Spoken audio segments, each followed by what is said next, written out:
Olá, aluno, seja bem-vindo à primeira aula da disciplina de História do Brasil Colonial. Sou o professor Júlio Zamarian, sou formado em História, mestre em História Social e Ensino de História e vou trabalhar essa disciplina com vocês, essa disciplina tão importante aí na formação do nosso curso, ok? Essa nossa primeira aula, a gente vai falar um pouquinho sobre o descobrimento, o início da colonização do Brasil, o tema da aula 1 já está aí para vocês, tá ok? Nós teremos 4 aulas durante esse nosso semestre, esse quarto e quinto semestre, e espero da melhor maneira possível passar para vocês alguns conteúdos, alguns conceitos que são importantes na formação.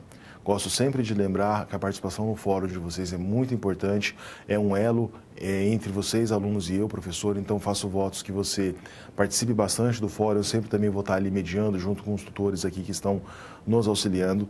E lembre que a aula é um complemento para toda a sua formação, é importantíssima a aula, mas não só ela. Leia os materiais que são disponibilizados para vocês e sempre busquem um algo a mais. Vocês vão ver que durante a aula eu cito alguns autores, nos materiais também tem vários autores citados. Sempre busque ler esse autor original, ler os artigos originais, se você tiver a oportunidade, até mesmo os livros fora do nosso sistema, porque eles também ajudam para que vocês tenham aí uma formação cada vez melhor, cada vez mais adequada, ok? Vamos então agora ao nosso próximo quadro, o convite ao estudo. Bom, o Brasil existia antes dos brasileiros? Parece uma pergunta estranha, mas ela tem que ser trabalhada. Teoricamente, o Brasil não existia antes dos brasileiros. A gente costuma falar, e eu vou pedir licença para você, durante a disciplina eu sempre vou me referir dessa maneira. O Brasil, a história do Brasil colonial, para facilitar o nosso estudo. Mas, na verdade, o Brasil não existia. O que existia aqui, desde a época do descobrimento, 1500, até o início aí do Brasil independente, era uma colônia portuguesa na América. A gente usa essa terminologia Brasil para facilitar o nosso estudo, mas teoricamente o Brasil não existe nesse momento. É a colônia portuguesa na América. Inclusive, para facilitar o nosso estudo, e o Fernando Novaes, um dos grandes historiadores aí da nossa história, diz isso muito bem, nós costumamos dizer no coloquial que a gente está estudando a história do Brasil colonial. Não é à toa que o nome da disciplina é essa. Mas para você ter uma visão interessante, para você entender melhor a disciplina, pense sempre o período colonial brasileiro como uma extensão do Império Marítimo Português. O Brasil vai se tornar um país independente só lá no século XIX e até hoje nós estamos aí por alguns processos de formação, principalmente em algumas das nossas instituições, ok? A formação mesmo, desse momento, no século XVI, no século XVII, é uma expansão comercial, uma expansão marítima, uma expansão também territorial do Império Português. Tenha sempre isso aí em mente, ok? Voltando ao quadro do convite ao estudo. Então, o Brasil existia antes dos portugueses? Teoricamente, não. Você tem uma diversificação aí entre o que é Brasil e a América Portuguesa. Na verdade, nós éramos aqui a América Portuguesa. Havia, obviamente, nativos que viviam em território brasileiro. E houve um choque cultural muito grande. Talvez nunca na história nós vamos ter uma repetição disso entre os europeus e os ameríndios. Talvez, se encontrarem alguma vida inteligente aí parecida com a humana e esse povo de Marte, de algum outro planeta, vier para a Terra, nós vamos ter um choque cultural tão grande quanto foi o choque entre os europeus e os ameríndios. E lembrando sempre da questão das práticas do mercantilismo, a retificação do colonialismo europeu. Então, a gente sempre começa o estudo da disciplina de História do Brasil Colonial falando um pouco sobre a história da expansão marítima portuguesa. Ou seja, Portugal está se expandindo, Portugal é um dos primeiros países a fazer o processo chamado da formação das monarquias nacionais, ainda por volta do século XIII, uma das primeiras monarquias modernas da Europa. Professor, o que é monarquia nacional? Do que você está falando? Pense um pouquinho naquela história não só do Brasil, na história que na escola, muitas vezes, é chamada de história geral. Nós temos o período medieval na Europa e, pouco a pouco, as características do medievo vão desaparecendo e começa a aparecer na Europa os chamados estados modernos. Modernidade na história é a partir das grandes navegações, até ali a Revolução Industrial. Então, um Estado moderno europeu é o quê? Um Estado absolutista, no caso aqui, no nosso estudo do estado de Portugal, que tinha um rei e esse rei, junto com a burguesia, com parte da nobreza, comandando as ações do país. Isso é um estado moderno. Não era o estado medieval, que era um estado fragmentado, no qual os senhores feudais tinham grande poder e o rei estava extremamente limitado. Então, Portugal sai na frente nesse processo de formação das monarquias nacionais. Posteriormente, a Espanha, a Holanda, a França e a Inglaterra também entram nesse processo e começam a disputar as principais colônias do mundo. É o período aí do colonialismo que nós estamos estudando. Então a gente tem que entender a colonização do Brasil nesse aspecto mais macroeconômico, macrogeográfico da expansão europeia e a formação das monarquias nacionais. Voltando ao quadro. Conhecimentos prévios, então, é fundamental para que nós tenhamos um bom desempenho nessa disciplina. Entender a formação das monarquias nacionais europeias, esse processo de transição sai da Idade Média, vai para a Idade Moderna. Dentro desse sistema, nós temos aí o advento das grandes navegações, a descoberta da América e, consequentemente, do Brasil, dentro do aspecto lá do mercantilismo. E o Brasil colonial, como eu já disse para vocês, uma extensão do Império Português. O mercantilismo, que está ali, é importante nós colocarmos, ainda não é o capitalismo. Mas muitos autores consideram o mercantilismo um início, um processo que viria a ser lá o mercantilismo. Que viria a ser o capitalismo. O que é o mercantilismo? Quais são os pressupostos principais do mercantilismo? No mercantilismo, um país tem que ter acúmulo de metais preciosos, principalmente ouro e prata, para ser um país rico. Além disso, você tem que ter uma balança comercial favorável, exportar mais do que importar e medidas protecionistas para proteger o seu mercado interno. Esse era o tripé do mercantilismo: acúmulo de metais preciosos, balança comercial favorável e medidas protecionistas.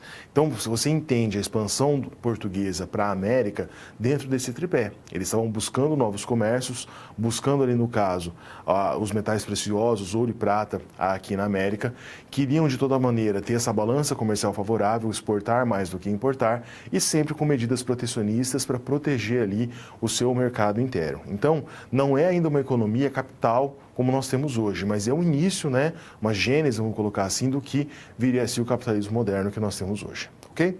Próximo quadro, vamos para a nossa situação geradora de aprendizagem. Ela vai abarcar as 3 situações problema que nós vamos trabalhar com vocês hoje. Então, o professor de História do 6º ano tem que trabalhar com um tema descobrimento do Brasil.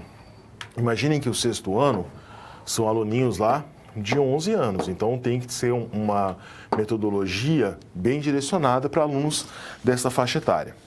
Será que podemos continuar nos referindo a esse momento da nossa história como a descoberta do Brasil? O Brasil foi mesmo descoberto? Foi descoberto por acaso? Ele foi achado?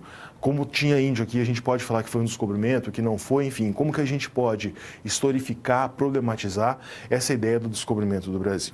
Então, para a gente falar um pouquinho sobre isso e sobre todo o resto da nossa aula, nós vamos agora para a nossa primeira situação problema.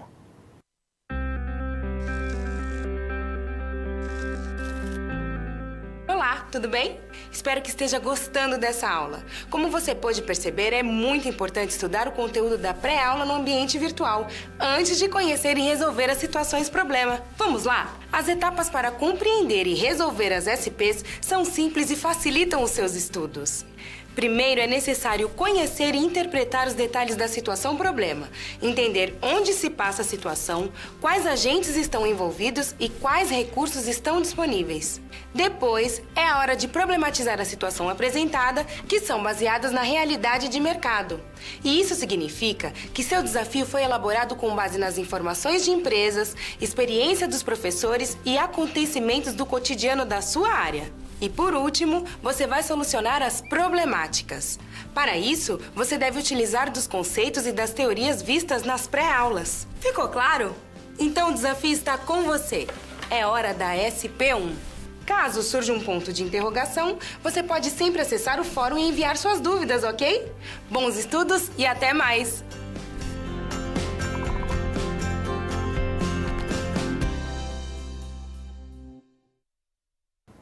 Vamos ao quadro, então, para a nossa primeira situação problema.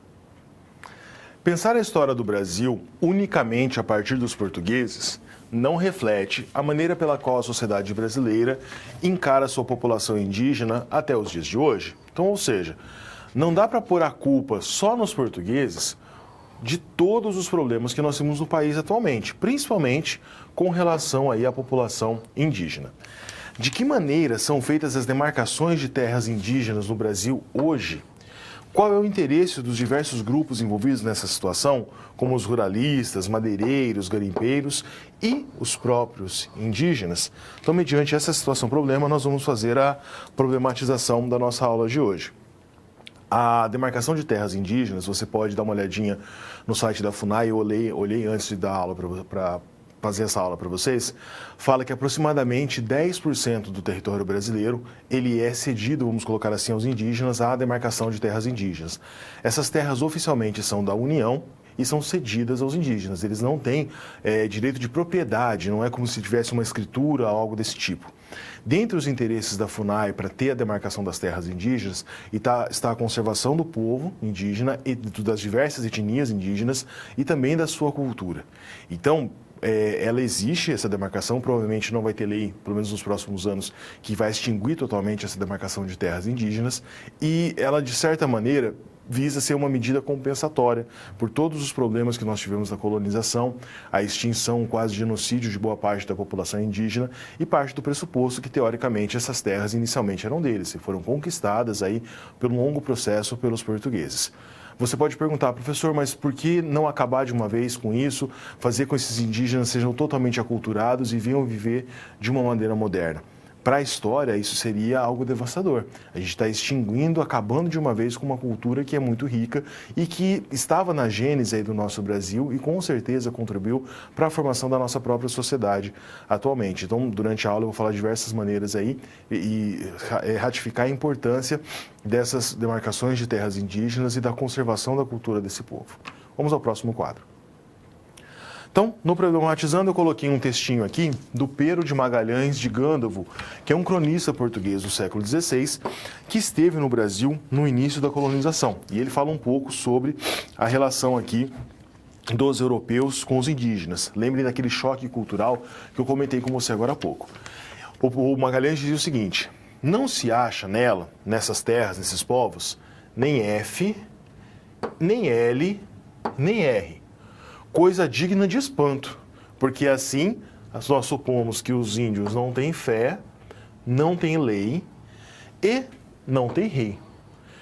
Olha que suposição simplória, vamos colocar assim, mas demonstra para nós qual que era o imaginário que o europeu tinha com relação ao indígena. Não tem F, não tem L, não tem R. Não tem fé, não tem lei, não tem rei. Então, podemos dominar, nós temos que passar isso da nossa cultura para os indígenas. É óbvio que o português aqui está com o cronista com uma visão extremamente etnocêntrica. O português está certo, o europeu é o certo, o indígena é só um bárbaro, só um incivilizado. Tanto que ele não tem fé, ele não tem lei, não tem rei. Ele nem parte do pressuposto que a linguagem do indígena é diferente e, obviamente, ele não vai reconhecer essas palavras no seu discurso. Então, é um discurso extremamente simples, é uma analogia extremamente simples, mas demonstra para a gente o etnocentrismo desse português para com o indígena. Ele é errado, ele é primitivo, ele não sabe de nada e nós vamos impor a nossa cultura sobre ele, ok? Continuando no mesmo quadro, perspectiva eurocêntrica sobre os grupos nativos, nós acabamos de falar. O Brasil pré-cabralino, o que é esse termo aqui, professor? É o Brasil antes do Pedro Álvares de Cabral. Cerca de 2,5 milhões de habitantes. Esses números aqui, na verdade, compõem uma estimativa, e essa estimativa, vou ser sincero com você, ela é muito abrangente, até porque não tem como ter o registro disso. Quando os portugueses chegaram, eles não se preocuparam em fazer o registro das diversas tribos indígenas ou fazer um censo da população indígena do Brasil. Eles simplesmente começaram a ter o seu contato ali e começa a exploração. Então, as estimativas, eu peguei aqui as mais baixas, tá? As mais pessimistas. Falam que existiam em torno de 2 milhões, 2,5 milhões de indígenas no que hoje é o Brasil. As estimativas mais contundentes, aquelas que demonstram um número maior, falam de 8,5 milhões até 10 milhões de indígenas vivendo nessa região. Então percebam, é uma variação de número muito grande, 2 milhões a 8 milhões.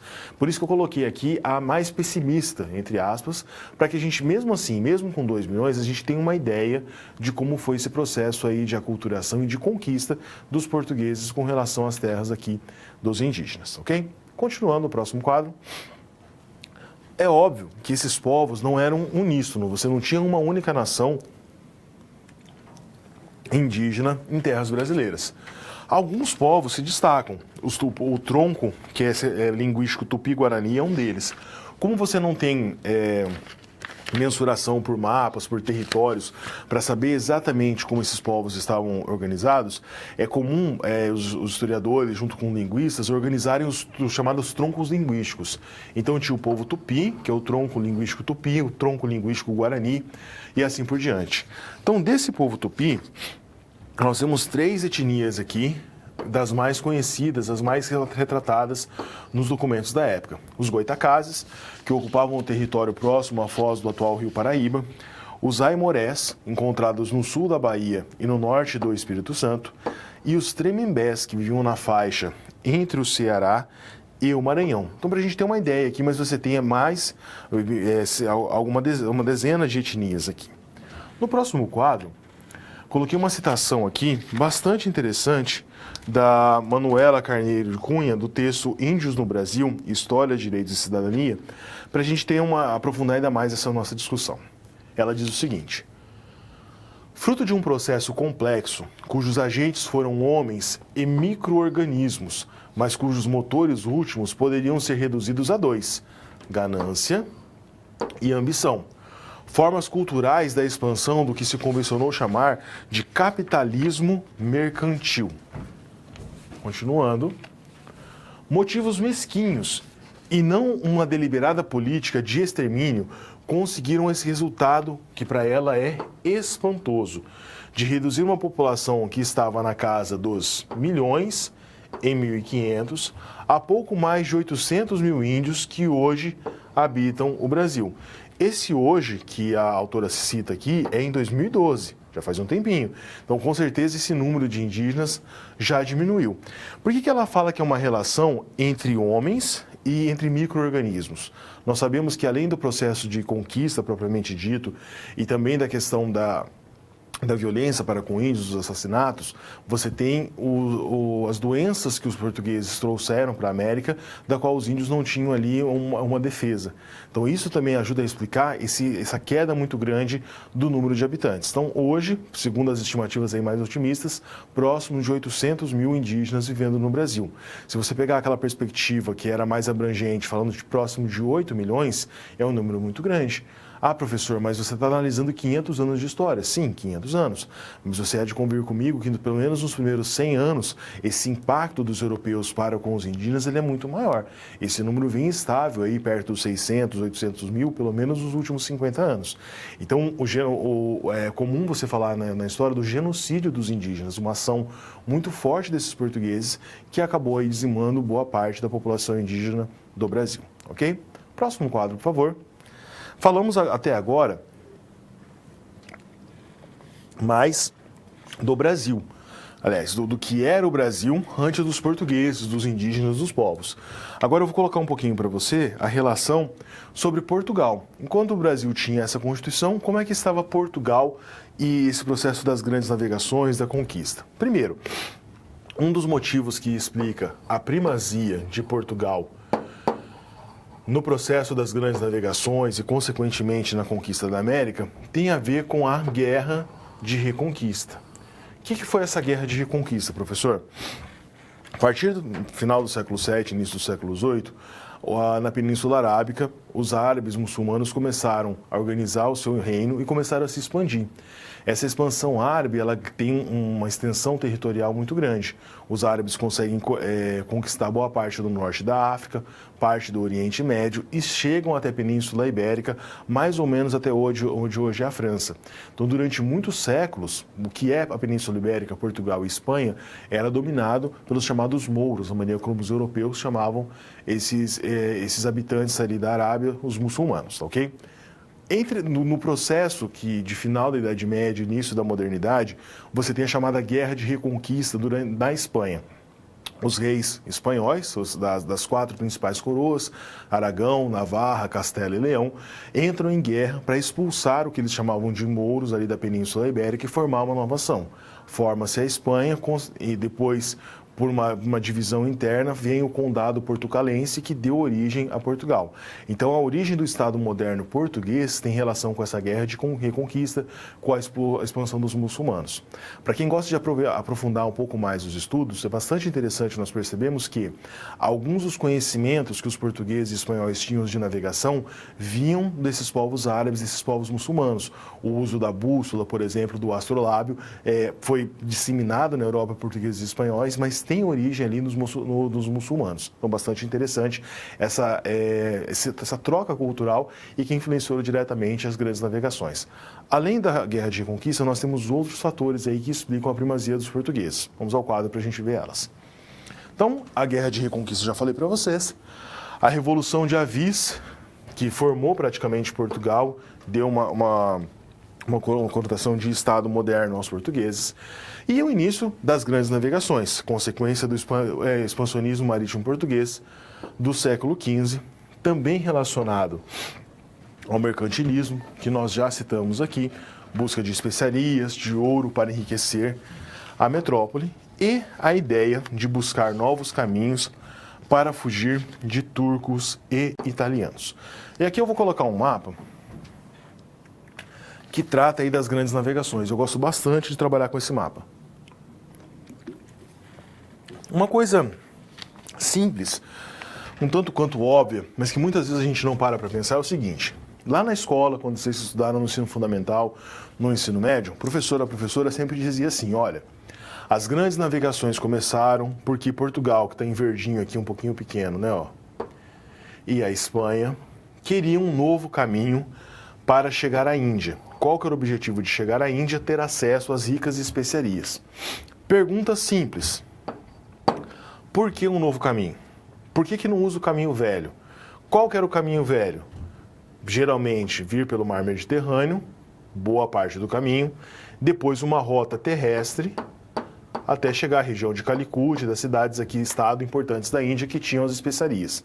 Professor, é óbvio que é muito mais perto fazer isso do que dar a volta por baixo da África.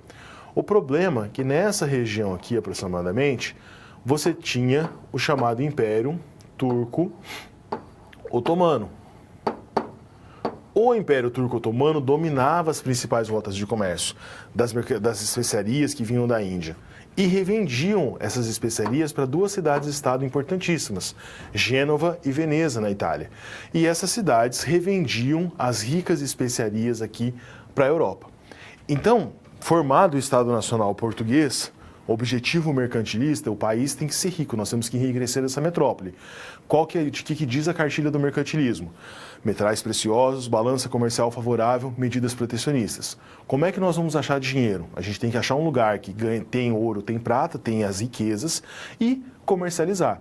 Como o comércio de especiarias dava muito lucro, eles querem entrar nessa disputa do comércio de especiarias.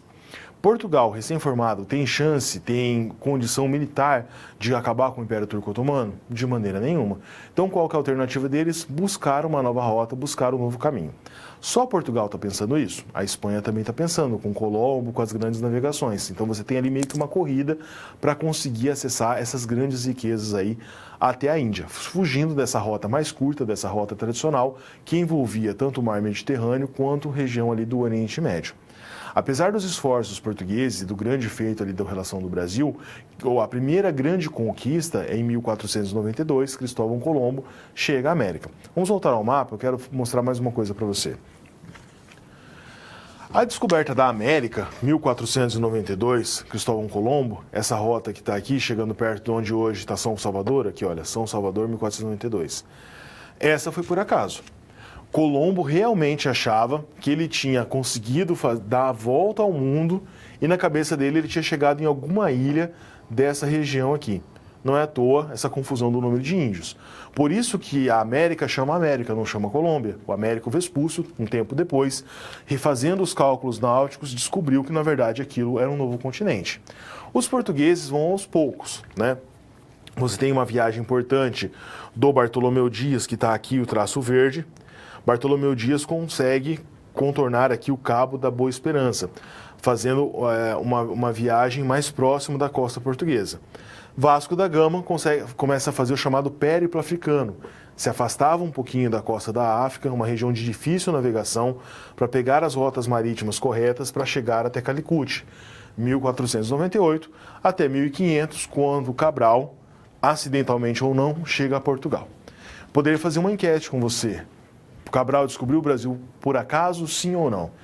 Existem vários registros que comprovam que não, que na verdade os portugueses sabiam que a América estava ali, não tinham a exata noção de como seriam essas terras, mas eles tinham a ideia de que tanto ao norte quanto ao sul da descoberta de Colombo existia sim um novo território. Não é à toa que há um mapa chamado Mapa de Cantino, que inclusive está no livro aí do material de vocês, eu fiz questão de colocar. E nesse mapa de Cantino, você tem um esboço do que seria a costa brasileira, muito bem desenhado, principalmente ali na região nordeste, alguns anos antes de Cabral chegar no Brasil. Professor, isso resolve alguma coisa para a gente? É mais uma curiosidade histórica. Tanto faz se Cabral descobriu o Brasil por um acaso ou se verdadeiramente ele tinha a intenção de chegar até aqui. O fato é que a nossa colonização portuguesa e o intento da nossa colonização, essa colonização de exploração desse braço mercantil do expansionismo português, não seria diferente, sendo por um acaso ou não. Então, quando você estiver dando aula, discuta com seu aluno, fala para ele do mapa de Cantino, fala da ideia de que grandes navegadores estavam na esquadra de Cabral e que provavelmente ele não ia se perder.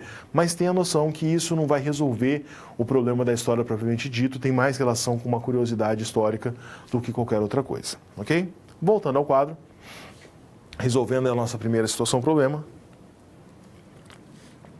nós podemos utilizar o eurocentrismo e o politicamente incorreto termo descobrimento. Então, no mínimo, ele é politicamente incorreto. Ou devemos nos ater aos aspectos brutais, olha a palavra do autor, tá? Da colonização europeia na América, utilizando o termo conquista. Então, é conquista ou é simplesmente descobrimento? Apesar de ser só duas palavras, mas elas têm um significado muito maior por trás delas. Geralmente, o uso do termo descobrimento está associado a uma produção historiográfica realizada em padrões tradicionais. Então, uma historiografia mais velha, mais tradicional. Por outro lado, o uso do termo conquista associou-se a uma determinada produção historiográfica, que prefere desnudar o processo violento de ocupação dos territórios americanos pelos invasores europeus.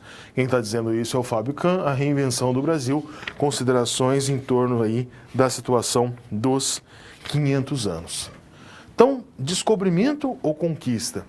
Quando você usa o termo descobrimento, você está tentando meio que aveludar uma história que é uma história bastante triste.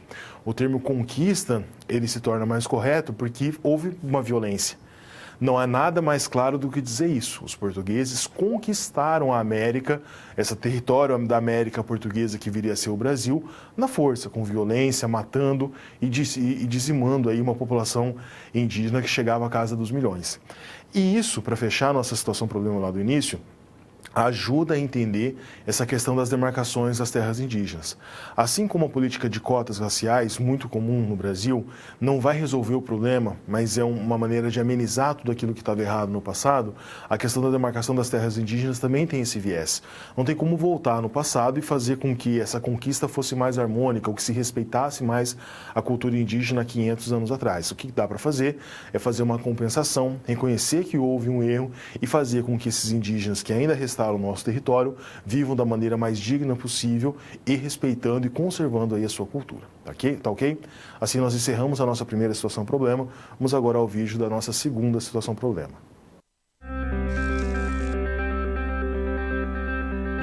Opa, e aí? Como você se saiu com a primeira SP? Com as dicas que a gente viu, nem ficou difícil, não é mesmo? Você percebeu o caminho traçado para obter uma solução satisfatória? Primeiro, você estuda os conceitos teóricos. Em seguida, você conhece e avalia a situação. E só então você tem conhecimento suficiente para se empenhar em resolver a situação-problema. Entendeu por que é importante fazer uso de todos os recursos do material didático antes de iniciar as SPs? No ambiente virtual, você encontra textos, webaulas e vídeos para enriquecer os seus estudos. Vamos para mais um desafio? Boa sorte na SP2 e até mais!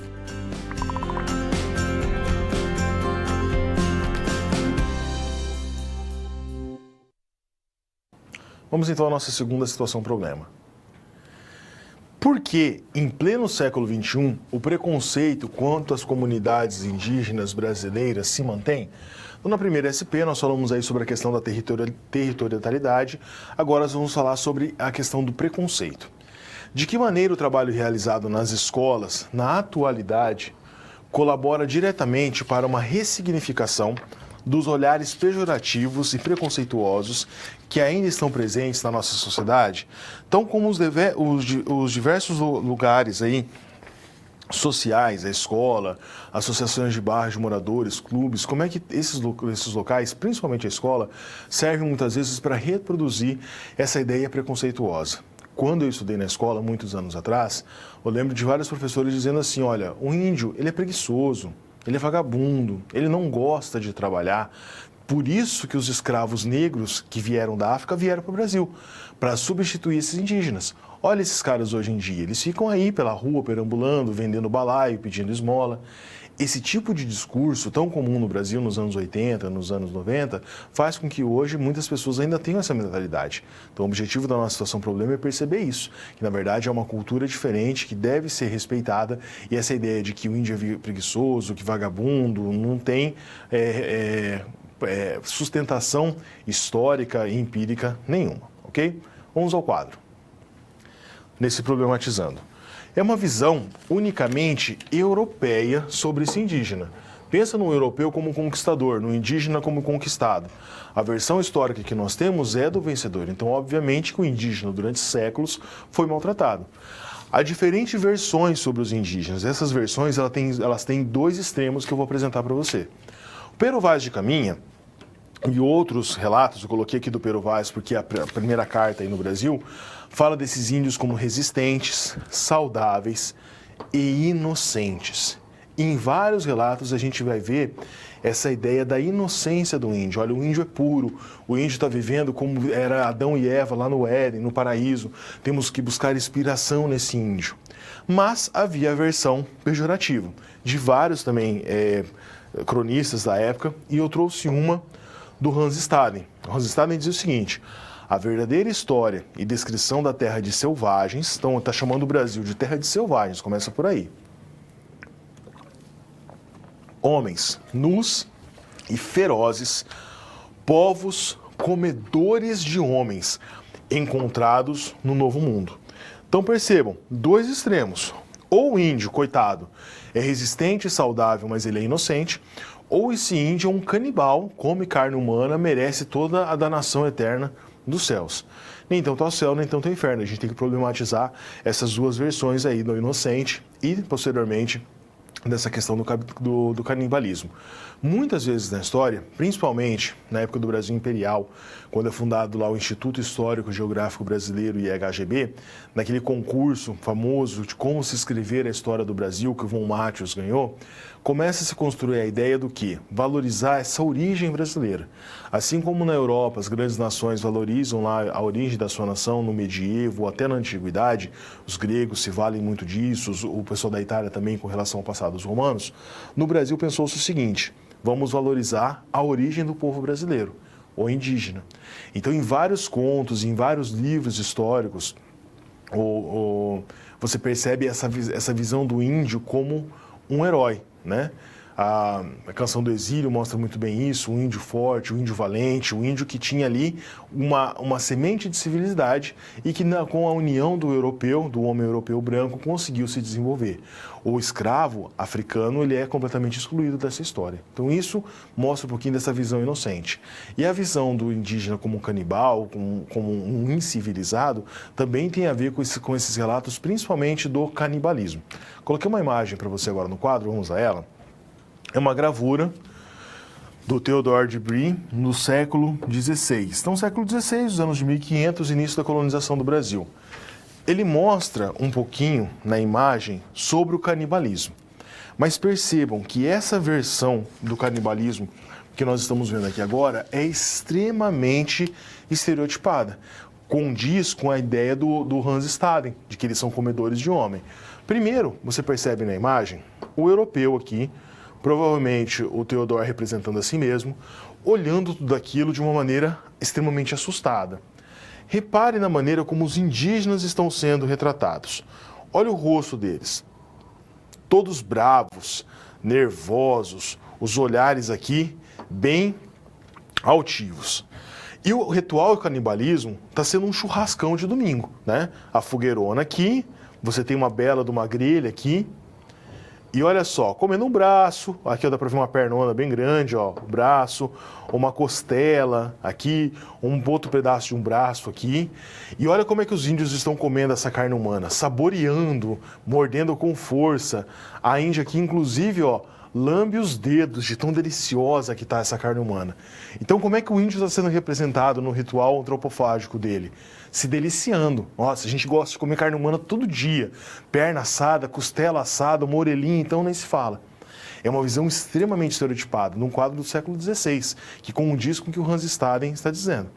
Imagine como é que essa imagem, como é que esses relatos chegavam na Europa, sem um índio para poder contar a sua versão da história. Nossa, o que acontece lá na América, lá no Brasil? Olha, são canibais, são bárbaros, incivilizados, terríveis, eles comem carne humana. Esse povo não pode nem ser considerado. Male para escravo, eles vão servir. Segundo o europeu da época, eles tinham que vir correndo para o Brasil, colonizar tudo isso daqui logo, aculturar esses índios para que eles pudessem, quem sabe, um dia ter a salvação. Mas nós sabemos, por estudos aí antropológicos, historiográficos, que não é bem assim esse ritual antropofágico. Vamos ao quadro para a gente ver um pouco melhor sobre isso. Esse texto, de uma historiadora da USP, Alain Mames Graves, ela diz o seguinte: a propósito da antropofagia, que é o hábito lá de comer a carne humana, é preciso informar que era uma característica de tribo tupis, não existente entre os Gês e os Caraíbas. Então, primeira coisa, daquelas dezenas de etnias que eu já comentei com você que existiam aqui no Brasil, não é todas que eram antropofágicas. Você tinha uma ou outra, principalmente grupos ali do tronco tupi. Além disso, ou ainda mais, como concluiu o sociólogo Florestan Fernandes, tratava-se de um ritual religioso esporádico, que permitia aos índios incorporarem as qualidades combativas do guerreiro devorado. Continuando na mesma citação. Outros pesquisadores afirmam que ela era uma forma de inspirar terror nos adversários, para que se afastassem do caminho das peregrinações periódicas das tribos antropofágicas. Então, ó, um livro muito bacana para vocês, Alain Mames Graves, História do Brasil Colonial. Nesse livro, a autora ela tenta fazer um resumo da história colonial, porque é uma parte maior da nossa história, mas é muito interessante, porque ela cita várias fontes históricas, não é um livro muito grande, coisa aí de 150 páginas, é um material aí extra importante para você. Olha o que está dizendo. A antropofagia não tem nada a ver com a alimentação cotidiana, não tem a ver com a dieta desses indígenas. O que era a antropofagia? Um ritual religioso. Então seria mais ou menos o seguinte: você teve lá uma briga, uma discussão entre um grupo tupi e um grupo G, por exemplo. E nessa batalha, os tupis saíram vencedores. Um indígena tupi percebeu que o seu adversário, G, era muito forte, era muito valente e sabia golpear muito bem com o braço direito. Inclusive machucou ele com esse braço direito. Depois da batalha encerrada, do calor da disputa ali que tiver acabado, ele tirava esse braço do G e comia o braço para matar a fome dele, de raiva? Não, porque na religião eles acreditavam que ao comer aquele braço, ele estava adquirindo as características desse índio G, a força do braço, a destreza na época da batalha. Então não é um ritual como a gente viu ali na imagem de um churrasco de domingo, os índios comendo uns aos outros, literalmente, não é nada disso. É a ideia do quê? De você adquirir a capacidade de outros indígenas. E o Florestan Fernandes inventa até a possibilidade de esses rituais antropofágicos serem menores do que a gente achava, serem mais uma divulgação de medo para que ninguém se aproximasse desse povo tupi ou do tronco linguístico tupi que praticava esse ritual antropofágico. Então, uma versão dessa, né, que hoje nós estamos aqui discutindo, sabemos pela antropologia, pelos estudos históricos, que ela é inverossímil. Essa questão da antropofagia para alimentação. Mas imagine por quantos anos, por quantos séculos, essa imagem do índio como vil, como mau, como perigoso, como comedor de carne humana foi passando. E é óbvio que uma história contada por 200, 300 anos, por mais que ela seja desmistificada, em 50 anos não vai resolver o problema. Então, quando a gente fala do preconceito com relação ao indígena, tem a ver com esse tipo de história. Não é um preconceito que a minha mãe, ou o meu avô, o meu antepassado trazia. É uma história, um preconceito muito maior, que já está engendrado de uma maneira muito mais forte na sociedade, ok? Um pouco também da relação do indígena com o homem branco, com o europeu, que faz a gente entender essa questão do preconceito, tem a ver com o famoso bandeirantismo. Vamos ao quadro agora para falar sobre ele. O bandeirantismo, então, começa no Brasil ainda no século XVI, fica mais forte no século XVII, e você tinha ali os objetivos. Primeira coisa, a busca de riquezas no interior da colônia e a captura de índios para o trabalho. Pouca gente, às vezes as pessoas esquecem disso, mas no Brasil você teve sim uma escravização indígena muito grande. É óbvio que depois, por vários motivos que nós vamos trabalhar durante as aulas, os africanos também entraram para o trabalho, mas os índios também foram escravizados por muito tempo. Então existiu o bandeirantismo de contrato. Existiam vários tipos de bandeirantismo. O bandeirantismo de prospecção, que era para encontrar os metais preciosos, ou o bandeirantismo de apreação, que era para capturar os índios, e o de contrato, geralmente para atividades mais direcionadas. O exemplo mais clássico do bandeirantismo de contrato, o Domingos Jorge Velho, que foi contratado para destruir o Quilombo dos Palmares. Com o advento aí do bandeirantismo, você começa a ter um problema muito grande no Brasil entre os bandeirantes e os ataques que eles faziam e os padres jesuítas. E a ideia que muitas vezes nós temos até hoje desses bandeirantes como heróis ou como vilões, essa visão meio dual do bandeirante como herói e como vilão. Primeira coisa importante para se destacar, por que atacar a missão jesuítica? Vejam bem, quando os portugueses vieram para o Brasil e iniciaram a colonização, junto com esses portugueses vem a Companhia de Jesus, lá criada por Inácio de Loyola. A Companhia de Jesus fazia parte, estava ali no contexto histórico, da Contra-Reforma na Europa. Você tem a reforma religiosa, que abalou as estruturas da Igreja Católica, e o movimento de Contra-Reforma faz uma série de modificações como uma forma de reação da Igreja Católica para a Reforma Protestante. Entre essa reforma religiosa, dentro dessa contra-reforma religiosa, você tem o braço evangelístico da igreja, que é exatamente a Companhia de Jesus. Então, membros da Companhia de Jesus vêm ao Brasil para catequizar esses índios. Uma das justificativas dos portugueses, inclusive, para conquistar a América portuguesa, para conquistar o que hoje é o Brasil, era de expandir a fé católica, né? Que a Igreja Católica dava o aval e ajudava até financeiramente nesse empreendimento. O padre jesuíta que vinha para o Brasil, ele ia fazer o contato com as tribos indígenas. Esse contato a gente pode colocar como mais brando do que aquele diretamente do conquistador português. Geralmente esse padre conseguia conviver na tribo indígena, aprendia a língua e ensinava a língua portuguesa ao indígena e também fazia catequização. Muitas vezes esses padres também se utilizavam do trabalho indígena para atividades cotidianas. Existem vários relatos de reduções jesuíticas que tinham muito lucro, por exemplo, extraindo as chamadas drogas do sertão e revendendo na Europa com uma lucratividade muito grande. Então, por que o bandeirante procurava a redução jesuítica? Porque é o lugar mais fácil de atacar. O índio da redução jesuítica já era um índio que estava passando de uma maneira mais avançada pelo processo de aculturação. Ele já sabia falar português, ele já tinha muitas vezes sido batizado, segundo as regras do catolicismo, já estava sabendo um pouquinho dos rituais religiosos e, principalmente, já tinha aprendido como que o português gostava do trabalho.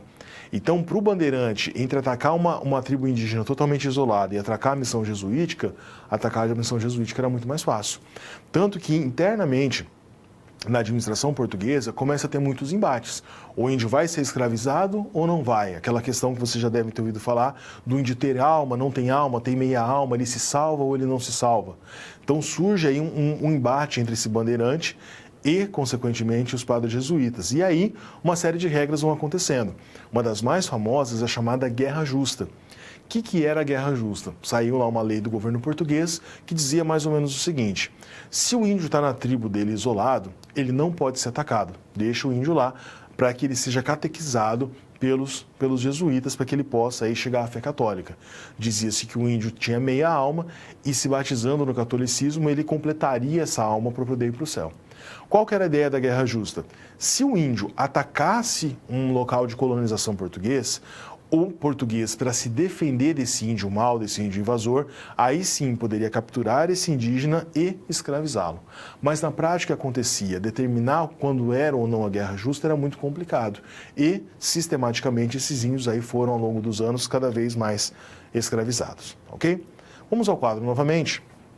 Essa imagem é muito famosa. Debré, Viagem Pitoresca ao Brasil. E mostra aí o bandeirantismo de preação, eles capturando os indígenas para o trabalho. Então, o bandeirante aqui, ele não está retratado tão estereotipado como nós vemos em algumas outras localidades, quando ele é retratado por herói, por exemplo. Né? O bandeirante como expansão, como o homem que fez a expansão do Brasil, que ajudou na interiorização, que aumentou o nosso território. Muito pelo contrário. Perceba que isso aqui é muito comum, provavelmente eles andavam descalços dentro das matas, mais fácil do que andar com aquelas botas enormes que nós vemos em algumas imagens, logicamente mais maltrapilho, mas armado. E o indígena sendo capturado aqui, não só um índio, mas você vê uma família ali, crianças, todas sendo levadas aí para o trabalho. E eu coloquei de novo uma citação que vai nos ajudar aí a fechar a nossa situação-problema. Olha só, essa citação do historiador já mais antigo, Capistrano de Abreu, Capítulos da História Colonial, mas tem a sua importância nesse contexto. Olha o que o Abreu vai nos dizer.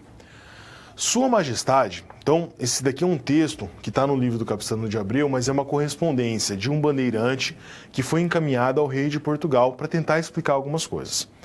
Sua Majestade pode se valer dos homens de São Paulo, fazendo-lhes honras e mercê. Então o bandeirante está falando que o rei de Portugal tem que honrar o bandeirante.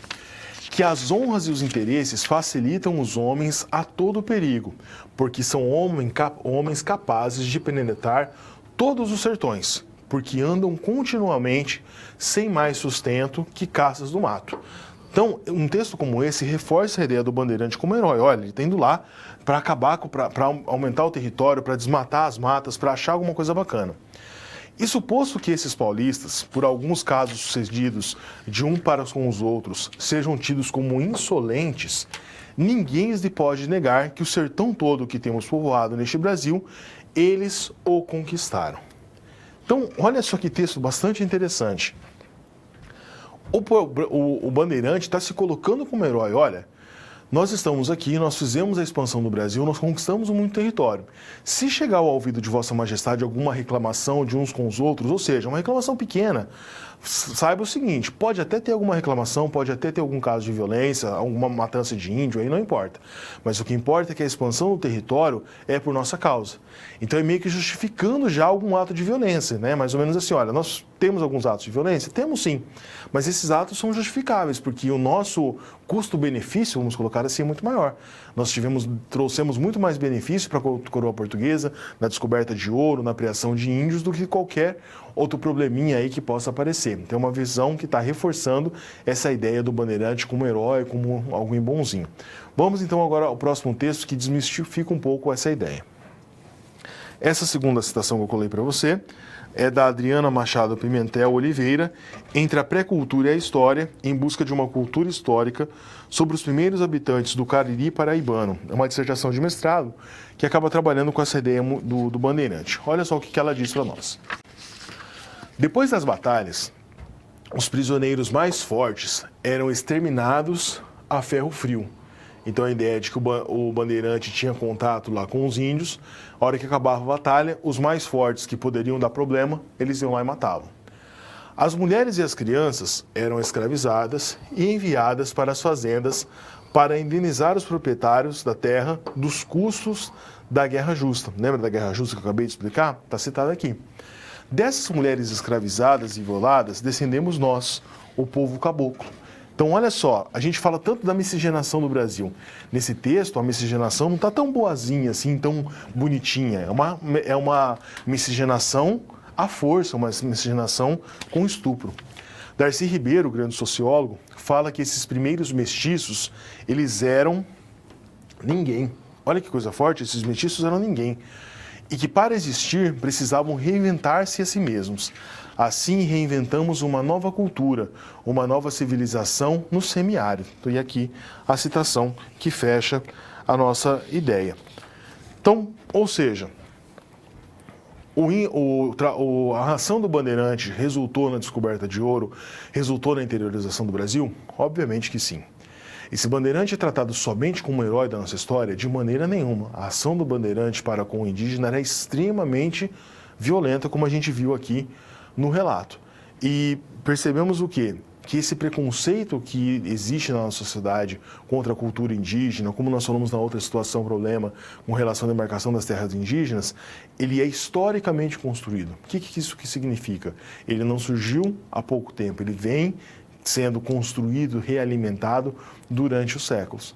E a própria maneira como nós vemos algo que é dado na nossa sociedade como a miscigenação, que muitas vezes é bem vista, né? Vários historiadores, inclusive, ajudaram nessa questão de ver a miscigenação como algo bonzinho, como algo bacana. Ela é bacana até certo ponto. Hoje nós temos uma sociedade que tem essa miscigenação, mas a origem dessa miscigenação lá atrás, no século XVI, ela não é boazinha, não foram índias que se apaixonavam por homens brancos ou escravas negras que se apaixonavam por homens brancos. Foram resultados de estupros, na qual nascia ali, como Darcy Ribeiro disse muito bem, esse ninguém. Por que esse ninguém? Porque para o branco, esse filho mestiço, ele não era aceito. Para o indígena e para o negro, tampouco. Então, ele vivia que à margem da sociedade, meio que desclassificado dessa sociedade, ok? Vamos ao próximo quadro para a gente fechar a situação problema 2. Os preconceitos perceptíveis em sala e na sociedade sobre os indígenas são fruto da historiografia tradicional sobre o bandeiratismo. Não só desse fato, mas também. E é necessária a problematização e ressignificação do papel dos indígenas e dos bandeirantes na construção da sociedade colonial brasileira. Aquela ideia que para você que está estudando história, para nós aqui somos profissionais de história, é um pressuposto básico. Nunca acredite em verdades prontas, em verdades absolutas. O conhecimento está sendo sempre questionado. Como nós temos uma verdade que aparece, né, nós vemos, por exemplo, várias cidades do Brasil que têm nomes de bandeirantes homenageados, várias ruas, colégios. A gente tem que questionar, escuta, mas esse nome de bandeirante que aparece aqui, esse cara era um herói de verdade? Tudo que ele fez foi certinho mesmo? Tem alguma coisa por detrás dessa cortina? Essa ideia da problematização, ela tem que estar sempre aí na visão do professor, muito mais ainda do professor de história. Então, assim nós encerramos a nossa situação problema número 2. Vamos para a nossa terceira situação problema.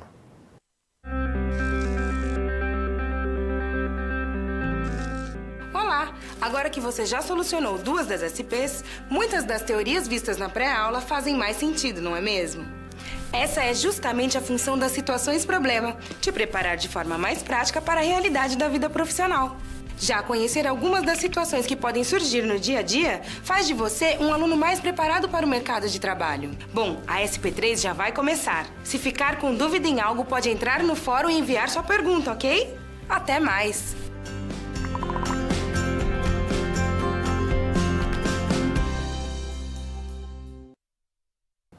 Vamos ao quadro, então, para problematizar a nossa terceira situação-problema. Contextualizar em sala a simulação como forma de oposição ao processo colonizador. Os alunos trariam reportagens que apresentem como os povos indígenas estão se mobilizando para reivindicar os seus direitos atualmente. Então, a gente falou nas 2 primeiras situações problemas com relação ao preconceito com a cultura indígena, a questão da necessidade da demarcação de terras indígenas. E nessa terceira, a gente vai falar um pouquinho sobre os direitos que vários grupos indígenas têm buscado, têm lutado aí das maneiras mais criativas possíveis, legais possíveis para conseguir. E um conceito bastante interessante que eu inclusive grifei para vocês é o conceito da simulação. O que era essa simulação? Ele tem a ver com uma reação do indígena para com a colonização. Lembra que eu comentei no início da aula que o jesuíta sempre ia na tribo indígena e começava, e era o primeiro contato dessa aculturação. A ideia de ensinar para o índio a língua portuguesa, dizer para ele que a religião dele era errada e passar o catolicismo, enfim, todas as regras aí de condutas sociais que os portugueses entendiam como certas. O fenômeno da simulação faz com que esse indígena pare de ser sofrer a colonização e seja um agente do processo. Em vários relatos, essa simulação aparece. E como que ela funcionava? O indígena percebe que ele não tem força de lutar diretamente contra essa colonização portuguesa. Ele não vai conseguir organizar um exército, por exemplo, e fazer os portugueses serem expulsos. Então ele usa de estratégias para que viva nessa nova realidade de colonização portuguesa, mas consiga salvaguardar, resguardar um pouco da sua cultura. Então, muitas vezes o indígena aceitava essa colonização, aprendia a falar o português, se batizava na Igreja Católica, mas conservava escondido os seus aspectos culturais. Então, quando esses índios estavam sozinhos, eles não conversavam em português. Eles faziam questão de manter a sua língua natural. Muitas vezes ele fazia todo o ritual do catolicismo dentro da igreja, mas quando ele estava escondido dentro da sua oca, dentro do seu lugar mais recluso, ele fazia adoração, o xamanismo aos deuses que ele acreditava que eram certos. Então essa forma de fingir algo, de simular algo para português, daí o termo simulação, mas tentar conservar a sua própria cultura, mostra que esse índio, da maneira como ele podia naquele momento, ele está tentando salvaguardar, resgatar a sua cultura.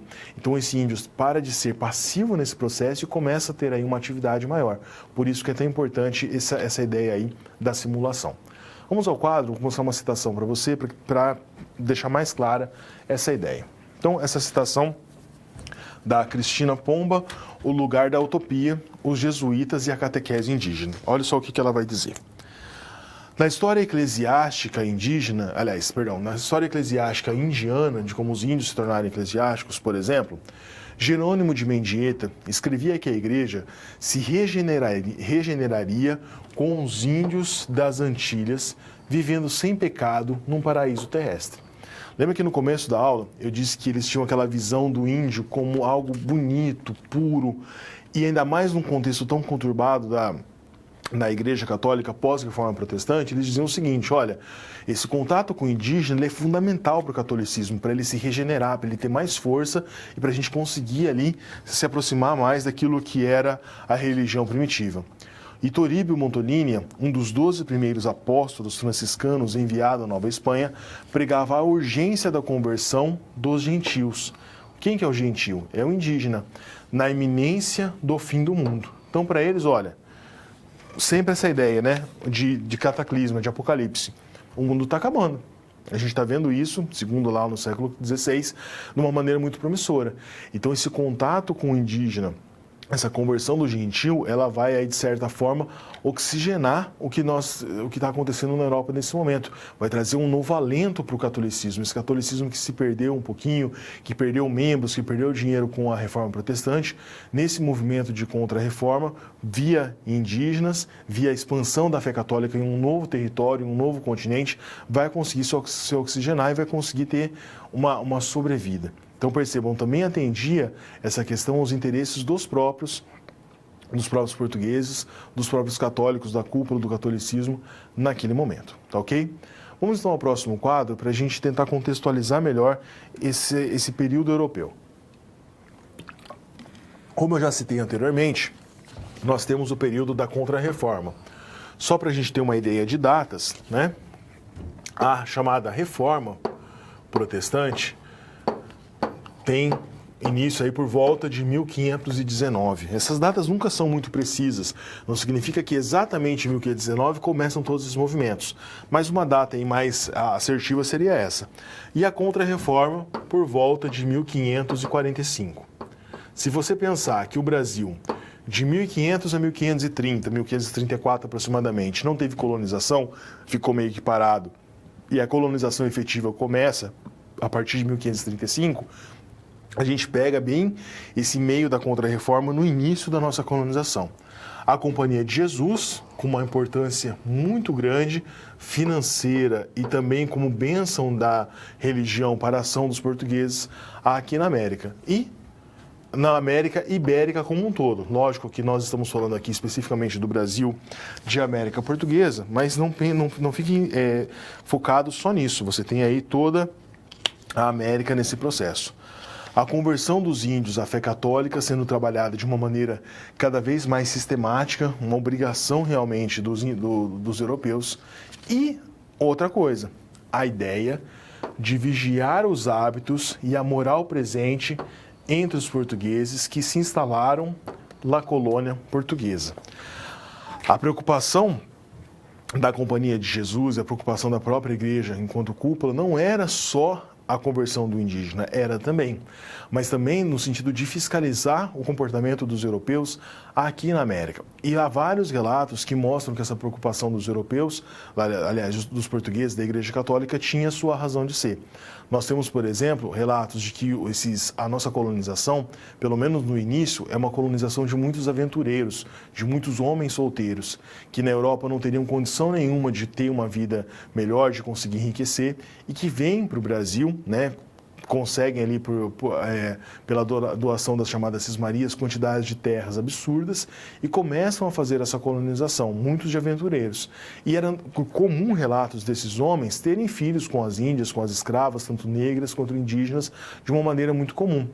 Era uma terra também de muita violência. Como estava longe da Europa, esse português recém-chegado aí ao Brasil, que tinha enriquecido, meio que não cumpria nenhuma das regras que talvez na Europa ele cumpriria. Essa ideia do estupro, muito comum, os assassinatos contra os indígenas, violências cotidianas, espancamentos, eram extremamente comuns.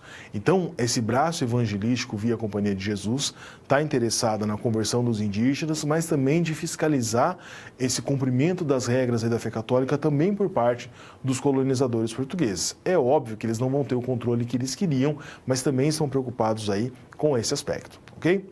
Próximo quadro, por favor. As adversidades mencionadas pelos padres da Companhia de Jesus são imensas. Em várias correspondências, nós percebemos eles conversando com a sede da igreja, até mesmo com o próprio Papa, e relatando as dificuldades que apareciam aqui na América. Eu citei aqui para você algumas delas. Então, primeiro, a poligamia. O camarada colonizador europeu casado, mas ele mantinha 2, 3 mulheres, tinha vários filhos, um relacionamento aí bastante aberto. O xamanismo. Os indígenas, mesmo convertidos, praticavam o xamanismo e muitas vezes até há relatos de alguns portugueses que se encantavam ali pelas práticas dos xamanismos. A chamada cauinagem, o que é isso? A prática de bebidas fermentadas, que muitas vezes os indígenas tinham conhecimentos e repassavam aos portugueses. A antropofagia, que nós já discutimos anteriormente, mas que assustava de uma maneira muito grande os europeus. As guerras por vingança, a nudez, que era uma prática extremamente comum dos índios, a fuga dos nativos para os interiores e as revoltas.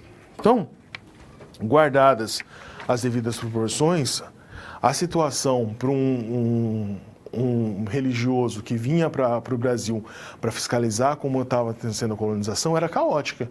Xamanismo, poligamia, prostituição, enfim, pensando naquela ideia de oxigenar o catolicismo, de mudar o catolicismo, fazer com que ele tivesse aqui na Europa novos ares, na verdade você está tendo um problema. E a fiscalização com relação a essas relações é muito difícil, exatamente porque começa a aumentar aquele conflito que tinha entre bandeirantes e Companhia de Jesus.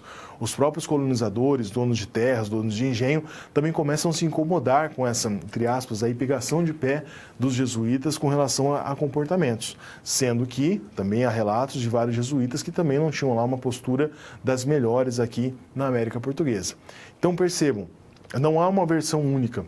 Há várias versões, há várias visões e nós conseguimos imaginar aí o quão caótico, em certo ponto, era o início dessa colonização aqui nas terras que viriam a ser o Brasil. Próximo quadro, por favor. Nas reduções jesuíticas, você tinha um embate com os bandeirantes, vários padres que se valiam do trabalho quase que escravo dos indígenas e tinham um lucro muito grande com o trabalho desses últimos. E uma dualidade aí muito estranha. Era para a escravidão ou para a salvação desses indígenas? Afinal, os jesuítas defendiam que esses índios deveriam ser salvos ou queriam cada vez lucrar mais com a escravidão deles? Não problematizando, a gente continua aqui com uma outra citação bastante importante, dessa vez uma citação direta ali do Darcy Ribeiro. Olha o que ele não vai nos dizer. Em diversas regiões, mas sobretudo em São Paulo, no Maranhão e no Amazonas, foram grandes os conflitos entre jesuítas e colonos, os colonos portugueses aqui que eu estou me referindo, defendendo cada qual a sua solução relativa aos aborígenes, aos indígenas, a redução missionária ou a escravidão. Então esse conflito vai ser cada vez maior até que nós temos aí a expulsão dos jesuítas no Brasil, mas isso a gente vai tratar na nossa próxima aula.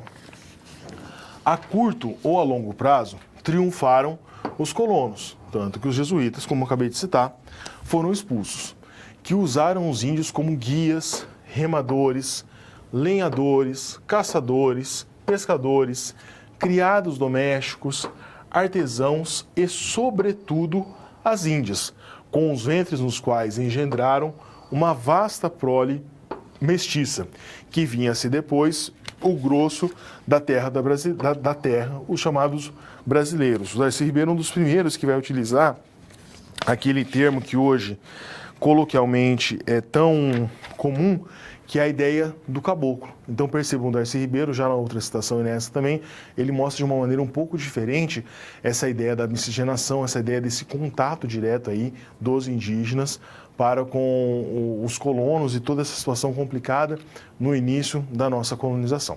Vamos então para o fechamento aí da nossa terceira situação problema. Você tem vários exemplos de resistência dos indígenas, beneficiando-se de políticas e de ações afirmativas que ingressam em universidades. Então percebam, todos esses problemas que nós falamos nas três situações, a falta de demarcação das terras indígenas, o preconceito e os problemas atuais têm sido resolvidos dessa maneira. Como eu comentei, é uma ideia de compensação, não está fazendo a história voltar atrás, até porque não tem como, mas fazer com que esses indígenas hoje em dia tenham esse preconceito diminuído e que possam aí ter acesso a várias condições da nossa sociedade, como, por exemplo, as cotas das universidades. Desconstruir estereótipos preconceituosos que foram arquitetados ao longo da história é um dos nossos objetivos. Pensem o seguinte, eu como professor de história, você como futuro professor de história, como historiador, nós não vamos conseguir em 2, 3 aulas acabar com o preconceito que existe com relação à história dos indígenas. É um trabalho árduo, um trabalho muito difícil. Mas cabe a nós essa ideia de aos poucos conseguirmos problematizar essa história, conseguimos desconstruir esses estereótipos, entendendo logicamente que eles foram construídos, fazem parte de um processo histórico muito amplo, muito complexo, tá ok? Então não é de uma maneira simples, de uma maneira direta que nós vamos desconstruir essa ideia, mas aos pouquinhos nós vamos conseguindo, ok? Nós vamos então agora para o vídeo da finalização e posteriormente aí para o momento de questões.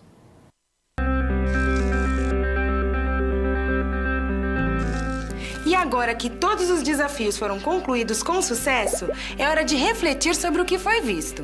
O objetivo das SPs é ampliar o seu conhecimento e te ensinar a como utilizar na sua realidade profissional os conceitos vistos aqui. Essa é uma metodologia que exige muita proatividade e empenho da sua parte, já que segue o modelo de uma das tendências mais avançadas no mundo, a sala de aula invertida.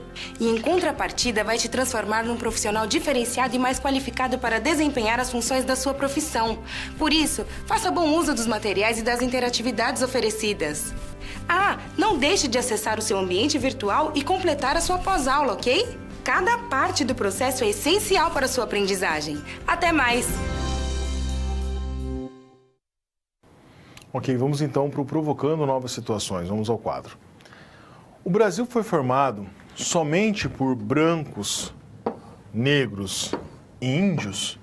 Por que essa pergunta? Durante muito tempo a gente teve essa tríade de matriz formadora do Brasil. Olha, o Brasil foi moldado por a miscigenação desses três povos, o branco europeu, o índio e o negro. Conforme eu falei para vocês no início ali da nossa história, principalmente da historiografia brasileira propriamente dita, você tinha a exclusão da matriz negra e uma problematização de que o índio era uma raiz pura que existia na nossa nação, mas que esse índio não tinha o verniz, vamos colocar assim, da civilidade. E esse verniz da civilidade vem com o europeu, com o português, que faz com que nasça esse novo brasileiro. Consequentemente, ao passar do tempo, essa matriz negra que não poderia ser negada, afinal de contas, segundo os dados estatísticos, aproximadamente metade da nossa população é de negros e afrodescendentes, também foi colocado nessa tríade. Mas você tem aí uma série de outros povos, você tem asiáticos formando o Brasil, você tem uma massa de imigrantes muito grandes que vêm ao país, principalmente no século XIX, início do século XX. Então, colocar só como 3 povos ali é uma maneira de minorizar essa história e essa construção. Lembre do conceito de miscigenação que a gente trabalhou anteriormente. Essa miscigenação no Brasil hoje a gente vê como positiva, mas no início, principalmente ali nos relatos, na citação do Darcy Ribeiro, nós vemos que ela não é tão benéfica assim, ok? Voltando ao quadro para a segunda questão. Como as diversas etnias formadoras da nação são encaixadas no nosso quebra-cabeça social? Aqui nós temos uma questão de preconceito muito grande. Quando eu trabalho em sala de aula, e sei que quando você trabalhar você também vai perceber isso, sempre que um aluno tem uma ascendência, uma descendência europeia, ele faz questão de falar, olha, eu sou descendente de italiano, sou descendente de espanhol, sou descendente de alemão. Faz questão de conservar essa cultura. Nós temos várias cidades, vários grupos no Brasil que fazem isso. Eu nunca vi, não conheço, se você conhecer, seria uma novidade, você pode postar lá no fórum para mim, alguém que muitas vezes se gaba, olha, eu sou de uma etnia africana. Eu sou e me orgulho de uma descendência que eu tenho indígena. Meu tataravô era índio de verdade, morava lá numa tribo, enfim, tinha essa origem. Nós não vemos isso. Então, infelizmente, socialmente no Brasil até hoje, nós temos essa valorização dessa matriz europeia e em detrimento dessa matriz africana, dessa matriz indiana. Então, essa ideia preconceituosa, ela está muito profunda na nossa sociedade, mais ainda, mais às vezes do que nós podemos imaginar. Ok? Vou fazer uma pausa agora, nós vamos para um momento de questões. Se vocês tiverem alguma pergunta ou comentário durante a aula, nós vamos parar uns minutinhos para que vocês nos mandem e a gente faça os comentários aí para enriquecer ainda mais a nossa aula.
Bom, pessoal, voltamos. Um polo do Rio Grande do Sul, ali, da tutora Neira, se eu não me engano, diz o seguinte...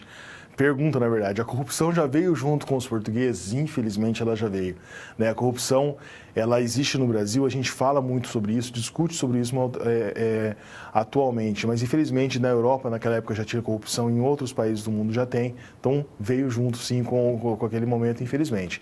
Mas não tem essa ideia de que só no Brasil tem corrupção em todos os lugares e a gente está caminhando aí para melhorar cada vez mais isso. E tem mais uma pergunta, acho que se não me engano é de Minas Gerais, aqui. Sobre a sua última fala, professor, há no Brasil um crescente movimento de reconhecimento de suas matrizes, seja ela africana ou indígena, o que nos leva a crer que o preconceito, por maior que ainda seja, está diminuindo. Verdade, nós temos movimento sim, principalmente um movimento que eu acho interessante de respeito com relação às religiões, né? Muito se falava alguns anos atrás de preconceito, falando que era macumba, enfim, uma maneira pejorativa. Hoje você tem movimentos muito organizados da Umbanda, do Candomblé, que têm buscado espaço na sociedade. Estou citando um aí que é o religioso, mas nós também temos aí outros movimentos interessantes. É uma gota d'água, é um comecinho, mas precisa isso ser cada vez mais falado, discutido no Brasil, para que a gente tenha aí um retorno, ou vamos colocar assim, uma compensação melhor por todo esse passado aí extremamente complicado que nós vimos até agora, tá ok? Pessoal, agradeço a participação de vocês, agradeço aí os comentários durante a aula, as questões, e nós vamos agora encerrar com o nosso vídeo de encerramento. Conhecer o processo de colonização do Brasil é essencial para compreender muitas situações que acontecem hoje na nossa sociedade. O encontro de culturas tão distintas, com modos de viver completamente opostos, modificou em definitivo tanto os ameríndios quanto os europeus. Antes dos portugueses, o atual território brasileiro era habitado por milhões de pessoas de diferentes etnias, com idiomas e hábitos distintos. Foram os povos do litoral, em especial os tupinambás, que estabeleceram o primeiro contato com os portugueses. A visão colonialista europeia ignorou toda a diversidade e os costumes deles. Para os portugueses, esses povos eram simplesmente índios, gentios ou selvagens. Essa foi a visão que chegou até nós. Portanto, é importante sempre questionar tais construções. Por exemplo, ao falar sobre a chegada dos portugueses, você acha correto empregar o termo descobrimento? Ou seria melhor utilizar o termo conquista? Problematizar temas como esse é necessário para que novas concepções sejam elaboradas com uma compreensão mais abrangente sobre a história. A partir do século XV, a disputa pelo controle das colônias impulsionou as ações de reinos como Portugal, Espanha, França, Holanda e Inglaterra. Aliás, Portugal se destacou na expansão marítima por ter sido o primeiro Estado nacional moderno a se consolidar. As práticas políticas e econômicas do mercantilismo traziam, além do interesse nas especiarias, a busca incessante pelo acúmulo de pedras e metais preciosos. Enquanto isso, na colônia, em meio às reações entre europeus e indígenas, um novo grupo social emergiu: os bandeirantes. Nos séculos XVI e XVII, esses homens expandiram o domínio português rumo ao interior, caçando indígenas para escravizar e procurando pedras e metais preciosos. É importante dizer que muitos indígenas resistiram de todas as formas às investidas dos colonizadores. Já os outros nativos tentaram firmar acordos com os representantes desses reinos europeus. A Confederação dos Tamoios é um exemplo dessa união.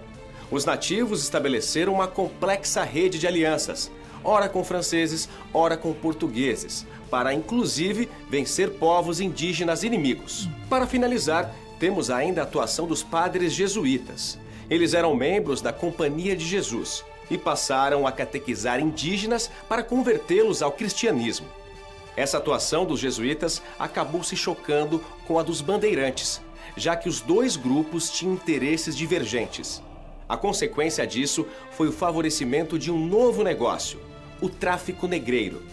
Essa prática, aliás, alimentou os cofres das nações europeias e da elite colonial durante os séculos seguintes. As marcas desse passado colonial e escravocrata ainda hoje repercutem, já que muitos problemas brasileiros têm origens históricas. Essas discussões não param por aqui.